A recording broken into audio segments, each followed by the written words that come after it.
y'all. It's your boy Rudy Currence, and I'm hanging with YouKnowIGotSoul.com. Make sure you guys stay plugged in. There's great people to know, and make sure you hit me up. You can follow me at Rudy_Currence on Twitter. Hit me on Facebook. I love you guys. Much love. Signing off. So I'll get right to it. The first time I actually had a chance to check out your music was when I saw you performing live a couple weeks ago at the Apple Store here in New York, and I was like taken immediately by your sound and your unique style. So, I'd like to hear you, if you could, talk about your sound. How would you describe it?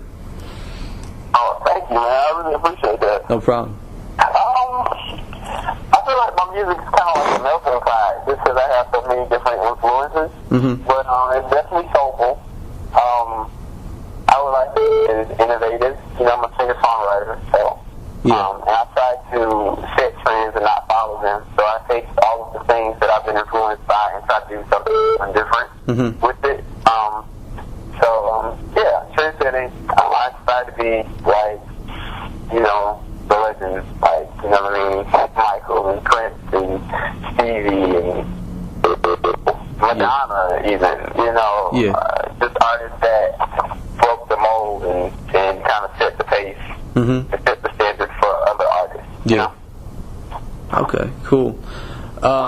I know you were doing your thing independently for some years, but then eventually, you were discovered by Ludacris and, became part of DTP. So I was wondering, could you share the story of how, he, discovered you and how that all came together?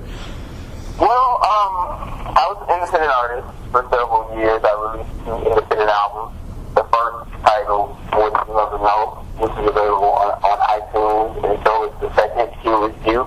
And I got, a good level of, a decent amount of success and attention just from my music being released, and I was touring and doing different venues around the country. At one point, we did over 100 houses in 1 year. Wow. So I was pretty busy. I was definitely a working full-time recording artist. So I think DTP started hearing about me through several sources. They heard about me through a couple of the artists on the label. They were hearing about me through a couple radio personalities, and then some of their A&R were coming back to them. And so they were like, who's this Rudy Currence kid we keep hearing about? So actually, it was a couple Christmases ago, I was out and shopping, doing some Christmas shopping, and I ran into one of the A&Rs in Charlotte, North Carolina. And he was like, DTP is interested in signing you. And I looked at him like, what? Like, huh? It's just kind of like, was random. So I gave him my mom's information, who was my manager, and through management, they set up a time where they could come see me perform. I had an upcoming show in Charlotte. And so they drove up from Atlanta to see me perform, and they were really impressed. The show was a great show. And then they wanted me to come back and actually perform for the CEOs and for Ludacris. Ludacris and Jeff Dixon and Shaka Zulu. So I want to say a couple weeks later, they set up a showcase. We drove down to Atlanta, I performed, and the rest is history. Yeah. Good stuff. Talk about the single you have out now. I know you released the song Cold Hands, Warm Heart recently. It's on iTunes now. Give me some background on that song. Well, Cold Hands, Warm Heart is just it's definitely a love song. The ballad is kind of throwback. It has like a 50s, 60s doo-wop feel to it. Which, I love just great music in general. And kind of came about because I had this, a lot of people had this thing, Cold Hands, Warm Heart, but I say it because my hands tend to be cold, like they're cold right now. And so, like if I touch, somebody I'm in a relationship with, a female or something, and I touch her and she jumps, I'm like, yo, Cold Hands, Warm Heart. You know what I mean? Like it's almost like just something I say to as a term of endearment, and just like, hey, I'm sorry my hands are cold, but my heart is warm. Yeah. So I kind of just expanded that idea, I took from that idea and wrote the song. And then I just applied it to my life, because a lot of times in my field of work, and most entertainers, when you're working with your work schedule calls for you to travel a lot, you're not going to be home as much. It's not the typical 9 to 5. Yeah. So when dealing with somebody, you know, they have to be understanding of your work schedule and your passion, and be able to, you know, be the bigger person sometimes and support you in it. So that's kind of what that song is about, you know, and it's almost like even though I'm not always there, you know, you'll always have these cold hands and warm heart, you know? Mm-hmm. Yeah, cool. I want to talk more about you as an artist now, because I know you're a triple threat, you know, singer, writer, producer, and that's something I greatly admire as an artist, you know. So tell me about the advantage that gives you over other artists who can maybe only sing. Well, I don't know if it's an advantage, but what I will say is I'm blessed to be able to do those things, and I try to be perfectionist about it. Mm-hmm. I think that one of the advantages I will say is that I can really share with the world what's on my heart as a writer. Yeah. You know, because I'm a singer-songwriter and a musician, and I can actually see it's a beautiful process to be able to take an idea that's in my head and actually see it come to life, mm-hmm. and be first exactly like I want it to be, and continue to work on it, a song, until it's exactly how I heard it in my head. Yeah. And be able to facilitate that myself versus having to describe it to somebody else, and they play it or describe it to a writer, and they write my story for me. I have so much to say as an artist. Mm-hmm. So that's a blessing that I'm able, you know, I have that ability, thank God, to do it myself. Mm-hmm. Which is why, you know, I've been in years past, I've been able to write and produce my entire albums myself. Yeah. You know, kind of like a Babyface or R. Kelly. Mm-hmm. You know, and sometimes those types of artists are rare. Definitely. Because a lot of times somebody might have a great voice, but they might not be a strong writer. Or they might be a strong musician, but not be able to sing. Yeah. So just, you know, I thank God for, you know, giving me the gift of music, you know, in so many different capacities. Cool. You know, I'd like to hear if you could share with us your process of, you know, writing a song and putting a song together, because we have a great respect for writers, and we love to hear, you know, each writer's story about how they, you know, create songs. So if you could share that with us. Well, it really depends, bro. It seems like here recently, like, I'm getting inspired, like, just in the shower, you know, like, I'll get melodies, because I always sing. Mm-hmm. And I'm like one of those shower singers, too. Like, I always sing in the shower. So it's like I get a lot of melodies, and I'm like I have to like hurry up and finish my shower so I can just jump out the shower and grab my iPod or my dictaphone or something where I can record the melody, and then I'll record it. So I mean, but at the same time, like the writing process is kind of random for me. I mean, but I'm also disciplined enough as a writer where if I go into a session and I'm working with a producer and I'm not necessarily producing, so they come to me with the track, I can write a song over the track as well. Mm-hmm. But as far as my music, I like to be a little bit more organic. Like, I don't want it to be so structured to the point where, okay, we're going to do this. It's kind of free form. You know, it just kind of comes to me.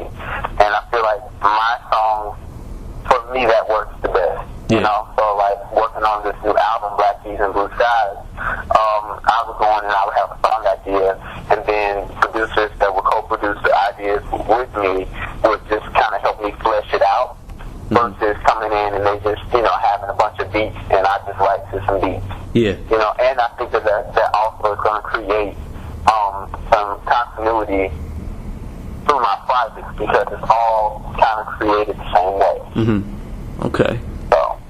Okay. And I've read that you've been honored in the past as a recipient of an ASCAP, you know, Writers Award. So I was hoping you could share with me the best song you feel you've written for yourself, and I know you also write for other artists. So do you feel there's a best song you've written for another artist, like both of those? Yeah. Well, I don't know if I have a best song, but because I love all of the music that I write, and I put my heart into everything I do, whether it be on stage or in the studio. I love being in the studio, and I love to perform. But I enjoy working with Maya. Yeah. When I wrote some stuff for her, the Raging song, I wasn't in the studio with them actually. That happened because I was in the studio with Rodney Jerkins and one of his producers, and so I wrote a song called Let's Play House, and I guess Ray J heard it and Yeah. And then the Born Identity movie, it was me performing. So those are pretty much my placements. Also, the Quincy Jones song, I wrote a verse on featuring Rudy Currence and Naturally 7, and then we performed it on The View and on 106 in Park. We did an interview.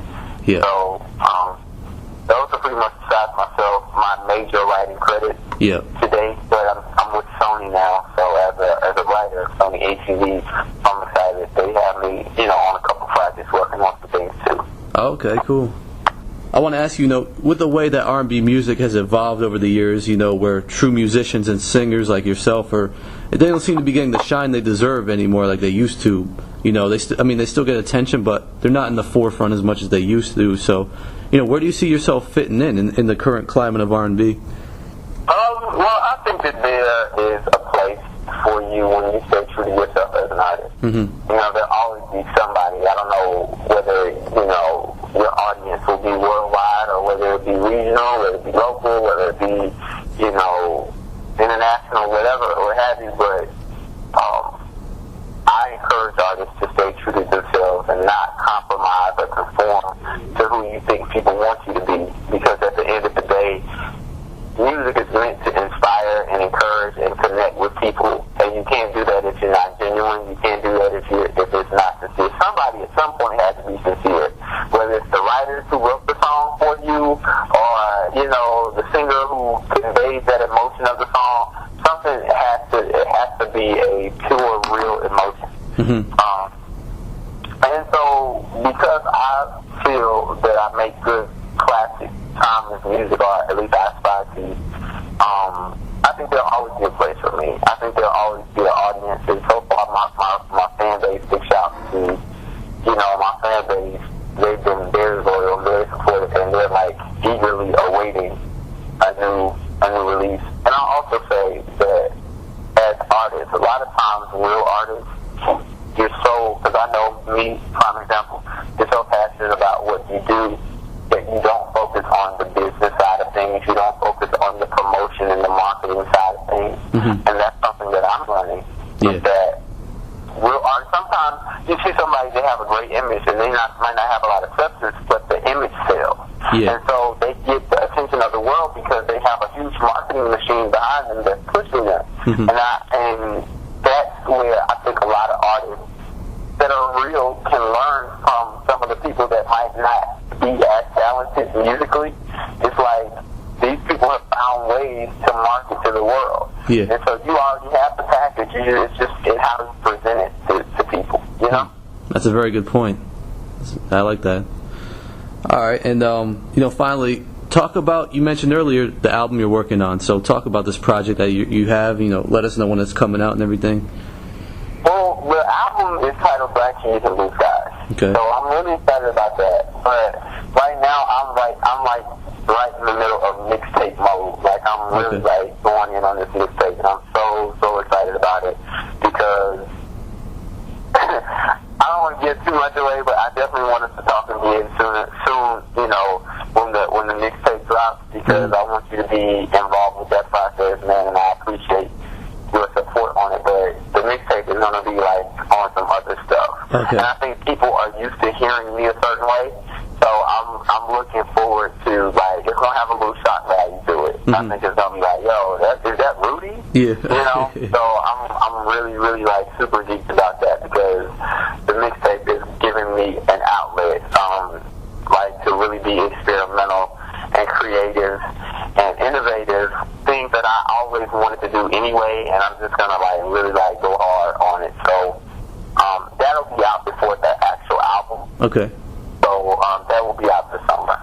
Cool. And I'm working toward trying to finish that up this month so that I can get it out to everybody in August. Cool. Definitely look forward to hearing that. Yeah. Anything you'd like to add? Definitely, first and foremost, of course, thanking God for everything, but also, man, I would like to thank you, and all of your, viewers or readers, people that support you. Thank them for, checking me out and listening to what I have to say in my fan base.